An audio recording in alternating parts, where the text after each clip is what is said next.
Herkese merhaba arkadaşlar, kanalımıza hoş geldiniz. Sinem Ünsal sette paylaşım yaptı. Sevgilisi Berk Cankatı'dan anında yorum geldi.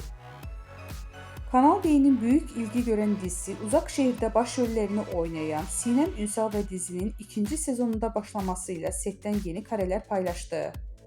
Ünsal sosyal medya hesabının üzerinden yaptığı paylaşımda set atmosferinden dair anıları takipçileriyle paylaştı. Bu paylaşım kısa sürede büyük beğeni toplarken sevgilisi ve aynı zamanda oyuncu olan Berk Cankat'tan anında bir yorum geldi. Sinem Ünsal dizide aile karakterine hayat verirken sette yaptığı paylaşımlarda adından söz ettiriyor. Geçtiğimiz aylarda yeni yaşını kutlayan oyuncu sosyal medyada sevgilisi Berk Cankat'tan gelen romantik doğum günü mesajı ile dikkatleri üzerine çekmişti.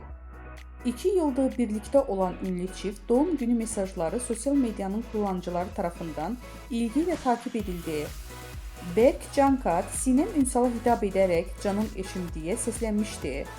Cankat'ın mesajında şunlar yazılmıştı: "Biricik yol arkadaşım, sevdiceğim, kıymetlim, neşem, gücüm, desteğim."